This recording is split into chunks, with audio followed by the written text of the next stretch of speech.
dahil malaking kontribusyon ng Bacolod Elementary School sa aking pagkatao. Dito ako nagsimula. Hindi ako ang pinakamahusay na estudyante sa Bacolod Elementary School nung panahon ko. Isa rin akong katulad ng iba na tinatawag na school bukol. Alam niyo ba ang ibig sabihin ng school bukol? Hindi. Okay, syempre. Ang ibig sabihin ng school bukol, kung mag-aaral maigi, syempre, meron tayong gantimpala mula sa eskwelahan. Pero ako ay hindi nag-aral maigi. Pero sabi ng nanay ko, kailangan kang makapagtapos ng pag-aaral. Hindi mahalaga para sa aking ina kung ako ay magkakaroon ng medaleng tatanggapin ninyo. Sabi lang ng nanay ko, sapat na sa akin ang diplomang iaalay mo sa akin bilang isang ina mo. Okay, so nagtapos ako ng 1987. Yan. At habang pumapasok ako dito kanina, sabi ko dapat bago ako magkwento, bibigyan ko muna kayo ng keywords para sa ating tema na may titulo Kabataang Pilipino para sa matatag na kinabukasan ng bagong Pilipinas. Ano ba yung... Bigyan ko muna kayo ng keywords kasi itong mga keywords na ito ay tatahakin ng keywords na ito ang aking kwento. Ang una ay ang pagyakap sa kultura at identidad. Okay? So, sa kwento ko, makikita ninyo yon. Pangalawa, pagsusumikap sa edukasyon. At nakikita ko naman, lahat kayo ay nagsikap. No? Dinoble ninyo ang pagsisikap. Pangatlo, pagpapalakas ng pagtutulungan. Ano kaya ang ibig sabihin ng pagpapalakas ng pagtutulungan? Pagkakaroon ng disiplina at integridad. Alam ko, ngayon pa lang ay nakamit na ninyo ang pagkakaroon ng disiplina at integridad. Panglima ay pagtangkilik sa kalikasan at kapaligiran. Ito, mga mahal na mag-aaral, no? Importante ito ngayon, no? Pagtangkilik sa kalikasan at kapaligiran. At ang pang-anim ay pagsusumikap sa pag-abot ng pangarap. So yun ang aking 6 na keywords habang ako ay magkukwento ng aking tinahak dito sa Bacolod Elementary School. Tunay na malaki na ang pinagbago. Marapati niyo po akong magpunta sa harapan para makita ko kayong lahat. At makita niyo rin ako, no? Habang pumapasok ko, nakita ko ang laki ng pinagbago. Yan nasa likod na yan, nandiyan ang library. No? May library dyan, may second floor din dyan. Diyan sa second floor na yan, ang baba sa library, sa second floor ang grade 3. Tapos ito hanggang second floor lang ito. Nagtaka ko, ngayon ay hanggang 4 na palapag na. Okay? At malaki na nga ang pinagbago ng aking paaralan, ng aking sintang paaralan. Ito, wala ito noon. Ito ay isang open field.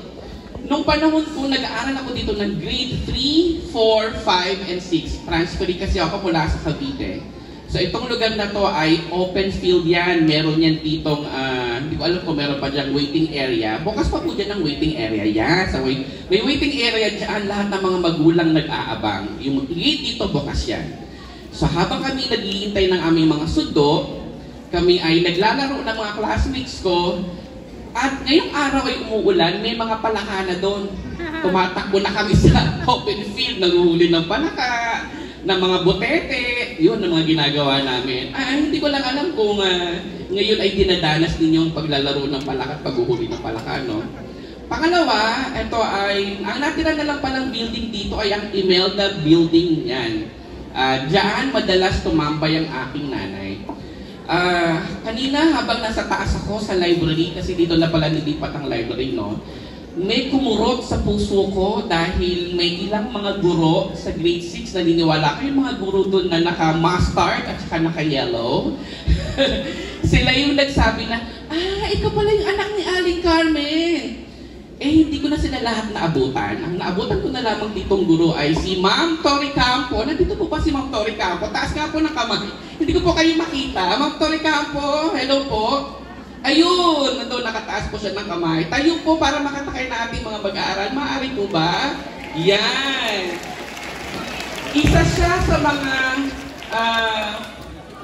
kilala ng nanay ko dahil ang nanay ko dito ay maraming tungkulin, no? Pero hindi naman siya nagtatrabaho sa gobyerno. Ang nanay ko ay isang manicurista. So lahat ng guro dito ay minamanikuran niya, pinipedikuran niya, kinukulutan niya. At nagturo din siya ng vocational courses kung saan ang mga magulang noon ay tinuturuan niyang magkulot, magmanicure, magpedicure. Bukod doon, ma'am, naging janitress din ang nanay ko dito. Dito siya naka-assign sa may building na yan na tinanggalan ng library at continuation nun kasi sa dulo nun may CR doon. So doon kami ng nanay ko. At may mga panahon na pagtag-ulan, doon na kami natutulog sa CR. Pero patago. Patago kasi bawal matulog ang hindi gwardya. Ang janitress ay bawal matulog kahit ang mga guro ay bawal. So patago kami noon. Nagtatago kami sa gwardya ng panggabi. At hindi kailangan malaman na kami ay natutulog doon. Ang ating guro na nagpakilala kanina sa akin, isa siya sa mga witness kung anong klaseng estudyante ako noon. Marami kaming bitbit. Uulitin ko lamang kayo ay mapalad dahil kayo ay magkakaroon ng mga recognition ngayon. Ako ay hindi ako nag-aaral maigi noon. Kasi marami akong tanong sa buhay. Maliit pa lang ako. Ano ba yung una kong tanong sa buhay? Bakit kami ganito? Bakit sa kalsada kami nakatira? Bakit pagka uuwi kami, tatambay muna kami dito sa may waiting shed. Matagal. Minsan, pag bumabagyo, kakatulugan na namin dyan, pero kailangan namin umalis. Kung saan man kami abutan ng gabi, doon na kami matutulog. Tapos, dito rin kami inabutan ng Mount Pinatubo Eruption. Sino po ba? Sa mga magulang dito, I'm sure naaalala niyo yung panahon na yun sa Mount Pinatubo Eruption. Dito po kami natulog sa Imelda Building. No, dahil ano ba nangyari? Bagyo. Pagkatapos ng bagyo, Mount Pinatubo Eruption. So inabutan kami ng bagyo, hindi kami nakalabas kasi baha dito palagi.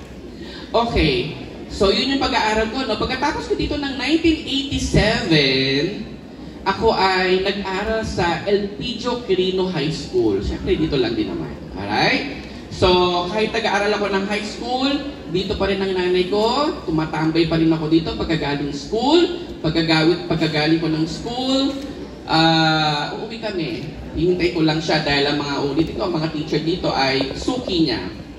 After that, nakagraduate ako ng 1991 sa Elpidio Quirino High School. Nakapagtapos ako ng kolehiyo at nakapasok syempre dahil ang panahon na yun, mahirap, mahigpit kung paano ka makakapagtapos ng 4 na taong kolehiyo, no? Ngayon, madali na lang. Madali ang ibig sabihin makapasok, pero mahirap makapagtapos. So, nakapasok ako sa Polytechnic University of the Philippines, Santa Mesa. Dito pa rin kami tumatambay ng nanay ko. So, mga ibang guro dito, natatandaan ko, yung kaninang ko nagkukumpas dito, nakalimutan ko na po pangalan niya. Ano po pangalan niya? Escalante. Si Ma'am Escalante, lagi siya nababanggit ng nanay ko at hindi ko alam kung anong dahilan. May mga kwento. Siyempre yung nanay ko marami siyang kwento. Ulitin ko lamang po sa mga guro na naabutan niya. Ang nanay ko ay si Aling Carmen at dating janitress dito. At kung nakikita niya ako ngayon, malamang luluhatin siya. Hindi ko na ipakita sa kanya ang paano na ang buhay nung ibinigay niya ng buong buhay sa akin, no, para lang ako makapagtapos. Kaya kayo mga mag-aaral, ngayon pa lang gusto kong bigyan ninyo ng masigabong palakpakan ng inyong mga magulang. Sa inyo pong mga magulang dahil sila ay nagsusumikap para sa inyo. Sana yun ay sa puso at isipan ninyo. Yun ang unang-una.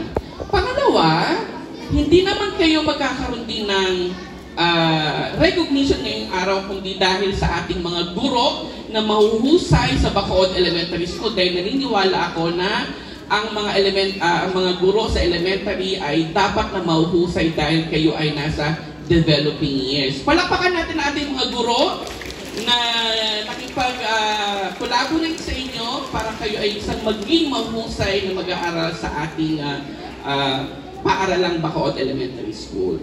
Itutuloy ko ang aking kwento. So, pagkatapos kong mag-aral sa Bacood sa Polytechnic University of the Philippines, hindi ko naman alam na ako ay maging guro din. Pero hindi ko pinangarap maging guro. Alam niyo ba kung anong pangarap ko? Ang pangarap ko talaga ay maging artista. Kasi noong panahon na yon, usong-uso ang dance entertainment. So, sa dance entertainment, yung mga youth, no, yung mga kabataan, kailangan meron silang entertainment show. Sabi ko sa nanay ko, ang nanay ko kasi manikulista, ang isa sa mga stage, anong tawag dito, stage floor director nila doon, ay customer din ng nanay ko. Sabi ko sa nanay ko, Nay, pasok mo naman ako sa dance entertainment, kilala mo naman pala yung stage floor director. Sabi nung kanyang customer, tinignan ako, ano bang pangarap ko sa buhay? Maging artista. Sabi ko gano'n. Sabi naman niya, kung ako sa iyong iho, mag-aral kang maigi dahil ang pag-aartista mawawala sila agad sa entablado pag hindi na makinig ang kanilang bituin. So napaisip ako noon, nagtugma yung sinabi ng teacher ko nung college, na sabi niya, kung ikaw daw ay aabot ng iyong pangarap sa buhay, kailangan daw yung pinakamataas at pinakamaningning na bituin sa langit ang iyong pangarapin. Kasi naniniwala ko noon, ang pinakamaningning at pinakamataas na bituin sa langit ay ang mga artista. So ngayon, dahil bumagsak ako sa pinakamataas, bumagsak ako sa pangalawa. Ano yung pangalawang pinakamaningning at pinakamatayog na bituin? Ito ay ang pagiging guro. Palakpakan ulit natin ang ating mga guro dahil sila ang ating mga tunay na hero at sila ang tunay na maningning. No? Maraming salamat po mga kapwa kaguro. Hindi man ako nagturo sa elementarya dahil sabi ko ayoko ng bata kasi makukulit. Sabi ko sa kolehiyo, right after I finished my bachelor's degree, ako po ay nagturo agad sa kolehiyo. At nagtapos, nag-aral, pagkatapos ko mag-aral ng MA, lumipat ako ng bansa para magturo. Doon, ipinakita ko kung sino at ano ang Pilipino. Alam nyo ba, sa ibang bansa, ang mga Pilipino talaga ang number 1 na kinukuha ng mga empleyado. Bakit? Number 1, ang mga Pilipino ay may angking, galing at talino. At yun ay nakikita ko na ngayon sa inyo. So, sino ba dito ang gusto magtrabaho sa ibang bansa? Yan, di ba? Okay yan. Okay lang yan na magtrabaho kayo sa ibang bansa. Pero gusto kong malaman ninyo, maraming salamat sa pagtaas ng kamay. Gusto kong malaman ninyo na babalik kayo sa Pilipinas para ibigay ang serbisyo na ibinalik sa inyo ng gobyerno. Di ba? Binigyan nila kayo ng magandang edukasyon, pinag-aral kayo ng libre ng gobyerno. So, manilbihan din kayo sa gobyerno pagsawa na kayo at nakaipon na kayo sa ibang bansa. So, yun ang gagawin ninyo. Alright? Next, ano bang susunod natin? Hindi dapat natatapos ang ating pag-aaral sa ating sarili. No, katulad nyo, kung narinig ninyo, nag-aaral, hanggang ngayon nag-aaral pa rin ako, pero hindi porke dahil gusto ko magkaroon ng titulo, gusto ko rin magkaroon ng iba pang kaalaman. So, sino ba dito ang gustong maging engineer? Taas ng kamay? So, meron. Sino dito ang gustong maging doktor? Aba, meron din. Sino dito ang gustong maging abogado? Wow! Siyempre, hindi mauubos ang gusto rin maging pulis. Ayun, okay. Sino ang gusto maging guro? Ayan, marami-rami rin naman palang gusto maging guro. Gusto kong sabihin sa inyo kung saan ako nagtapos ng aking MA at kung saan ako ngayon nagtuturo na Philippine Normal University ay isa itong eskwelahan na kung saan ang mga guro lamang ang dapat na nandoon. at naghahasa ng kanilang galing at husay sa pagtuturo. Pero hindi ibig sabihin na Philippine Normal University lamang, no, ang may ganong aspeto. Meron ding mga ibang kolehiyo na kung saan pwede kayong mag-aral. Okay? So ngayon, buti na lang din ako naiyak. Kala ko may iyak pa ako. Pangalawa, ang aking tanong siguro kasi ikaw ay mukhang antok na antok, no? Dahil ginising kayo ng maaga ng inyong mga magulang para kayo bigyan ng recognition. Nung tinitingnan ko yung program nung isang araw o kagabi, sabi ko, ang daming batang bibigyan ng award. Samantalang nung panahon ko, bilang lamang. Dahil talagang sinasala maigit. Pero hindi ibig sabihin nun ay hindi kayo magaling, ha? Sabi ko, paano ko kaya bibigyan ng award din mula sa akin? Pero bago ko kayo bibigyan ng award, nakakalungkot lamang, no? 5 lang ang pipiliin ko na bibigyan ng award. Okay? Ito ay mula sa akin. Ang tanong ay, ano kayang award na ibibigay ko? Pero siyempre, bago ako magbigay ng award, gusto ko, sasagot muna kayo sa tanong ko. Handa na ba kayo lahat? O, di ba? Nabuhayan kayo ng dugo nung malaman nila, ay, may pa-award ng aming guest speaker. Okay, so, ganito ang gagawin natin. So, ayoko kasi patagalin ang kwento ng buhay ko kasi baka mamaya maglupasay ako dito at hindi makayanan ng mga guro dito kung saan ako dadalhin. So, yun lang, naalala ko lang. Pero itong likod pala dito sa kabila, naalala ko din, no? Dito sa likod, dito kami nagtatanim, nung grade 5 and grade 6. Sa likod dito kami nagtatanim. Dito ang tinatawag na practical arts room. Diyan. So, sasabihin ko ba, Grandma, kung ano ka nung nag-aaral ako dito, siya yung pinakamalupit. Siya yung pinakamalupit naming guro sa grade 5 and grade 6. Bawal magkalat sa loob ng eskwelahan. Dapat kung walang teacher, bawal kang lalabas ng classroom mo. Behave ka lang. So ngayon, hindi ko na alam kung anong setup ng klase natin sa elementarya. No? Hindi ko na alam. So pag nakita ka ni Mami Cardenio, naku po, pipila ka sa pipila ka sa may pisara. Hindi ko na isusunod yung kwento. Siyempre, bawal na yun. Nung unang panahon, okay. Nung unang panahon, okay yun eh. Kasi para sa akin, isang magandang disiplina yon. Pero ngayon, may mga paraan na kung paano disiplinahin ng mga bata. Alright? So, magtatawag ako ng isang bata. 5 pala, pero isa-isahin muna natin. Sasagutin ninyo ang tanong na inilaan ko. Babasahin ko yung tanong, sasagutin ninyo. Tapos, meron kayong gantimpala sa akin bilang karagdagang gantimpala na makukuha ninyo sa ating Bacood Elementary School. Naway, ang mga guro dito ay okay lamang, no? Na ako ay gisingin ang ating mga bata. Okay, sige, tingnan natin. Gusto ko sanang tawagin yung kaninang batang nandito kanina. Anong pangalan nun? Jemima? Jeremiah, maaari ka bang umakyat dito sa entablado? Sige. Hintayin natin si Jeremiah.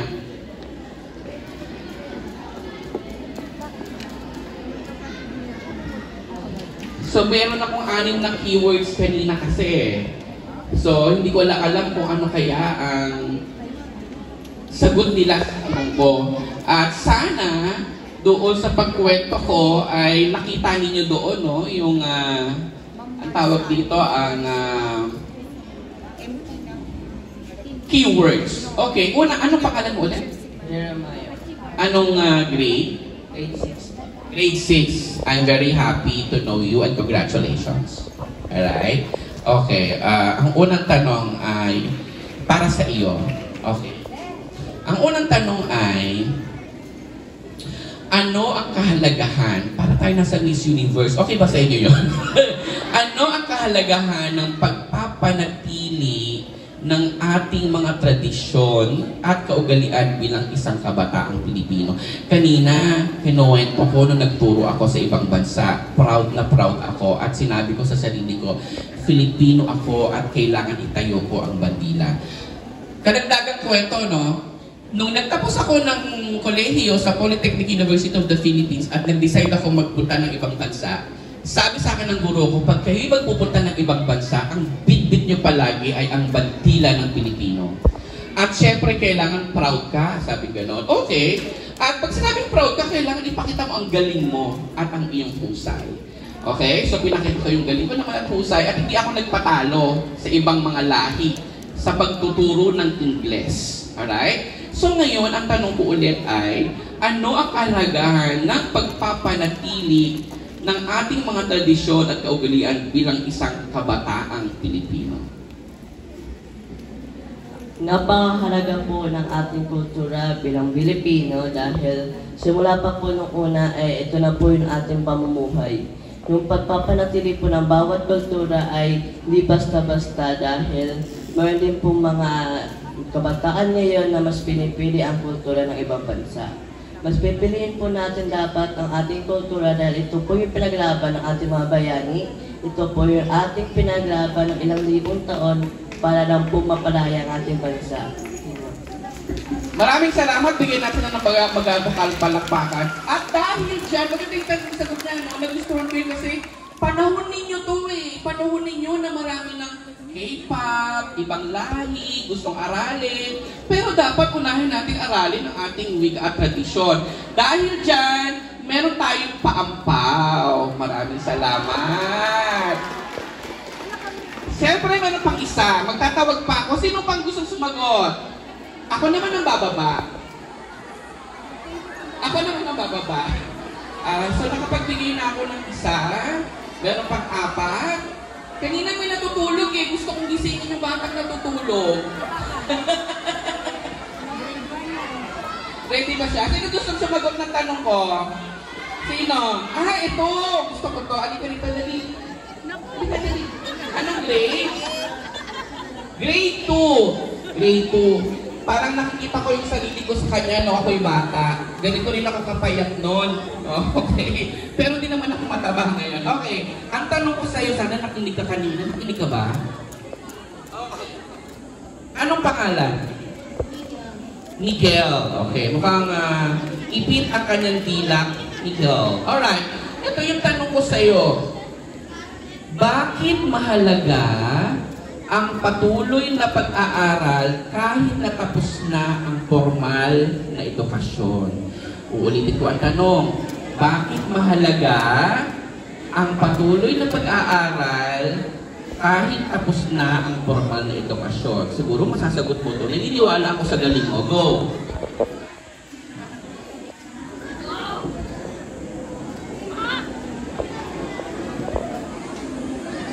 Bakit mahalaga?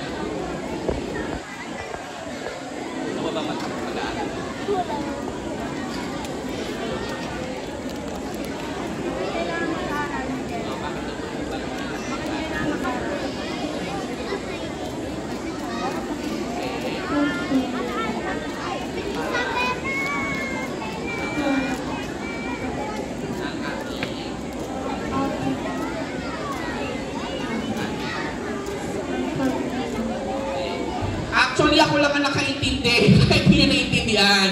Sabi niya, mahalaga daw ang pag-aaral kahit tapos na ang edukasyon para maging maganda ang ating kinabukasan at buhay. Tama ba yun? Naniniwala kayo sa kanya? Yes! Dahil dyan, may apaw din siya! Wow! Okay. Parang tayong nasa Wheel of Fortune. Okay, kasi natutuwa ako sa mga bata. Sino pang gusto sumagot? Okay, sige, gusto mo daw. Tinuturo ka nila kung magaling kang estudyante. Halika dito. Ha? Jack Peter! Okay, sorry, nagkamali. Okay. Anong pangalan? Anong tago to? Grade level? Grade 4, okay. So, ito naman ang tanong ko ha. Pangatong tanong. Ano ang naitutulong ng isang kabataang Pilipino sa kanilang komunidad? Ano ang naitutulong ng isang batang Pilipino sa kanilang komunidad?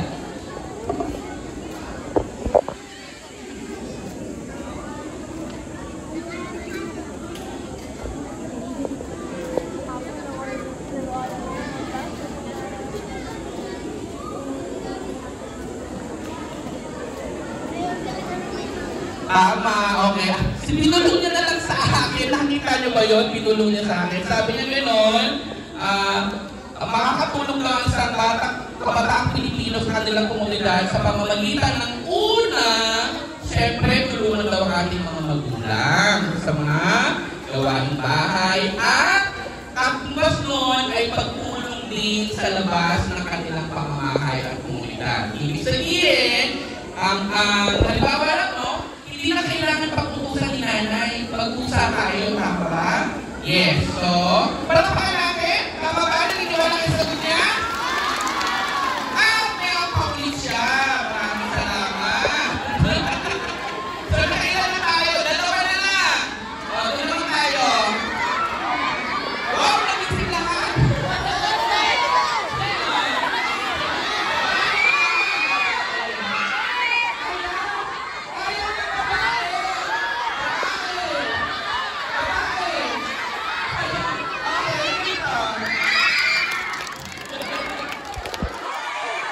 Yung susunod dapat babae yan.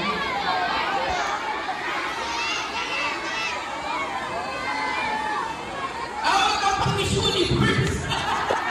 Wag kang pang Miss Universe. Pang Miss Universe ba yung tanong ko? Medyo. Anong pangalan mo na? Junil. Okay. Junil. Anong pinila mo? Gracie. Siyempre kaya mo na ito kahit pang Miss Universe tanong natin. Okay. Susunod ay, paano mo tinutulungan ang iyong sarili na magkaroon ng malinaw na layunin sa buhay? Ay, ulitin ko. Paano mo tinutulungan ang iyong sarili na magkaroon ng malinaw na layunin sa buhay? Every day, inisip ko lang kung anong goal ko sa buhay. At dapat meron ng dedication sa buhay mo. Bawat araw, bawat pasok sa paaralan, iniisip ko lang, pangarap ko to. Dapat ito magpanto. Sa pamamagitan ng tutulungan ko yung sarili ko para makapit ko yun. At ngayon, grade 6 ako, malapit ako mag-graduate. Nagsisimula na ako sa aking hamon sa buhay.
Bakit mahalaga ang pagiging tapat sa lahat ng aspeto ng ating buhay?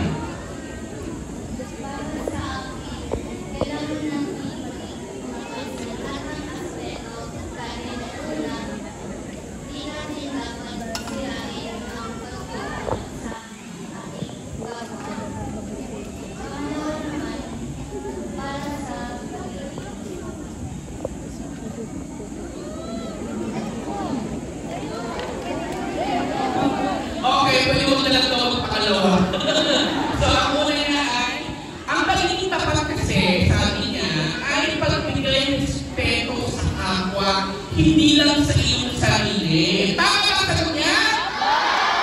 Yes! Dahil may ang pangit siya. Maraming salamat sa inyo.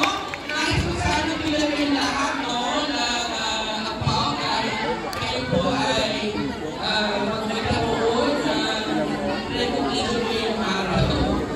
Gusto ko lamang sabihin, dapat iba pang henerasyon na katulad ninyo ay magiging mahusay ng makakarating. Gusto kong tapusin ang aking kwento. I'm sure meron kayong napulot na aral, no? Kailangan kasi natin na maging tayo ay patatag sa hamon ng buhay. Gusto kong iwanan. Nakikinig pa ba ang lahat? Gusto kong iwan sa kataga aking pagsalita sa harapan ninyo na kung ano man ang hamon sa ating buhay, manatiling may mga ngiti sa labi. Alright? Kukumplituin ko ito, no? Lagi ko sinasabi sa lahat ng aking mga kamag-aral, mga estudyante, kahit sa grad school, no, na nag-aaral ng pagtuturo. Manatiling may mga ngiti sa labi sa hamon ng buhay. Maraming salamat. Palakpakan natin ang ating mga sarili.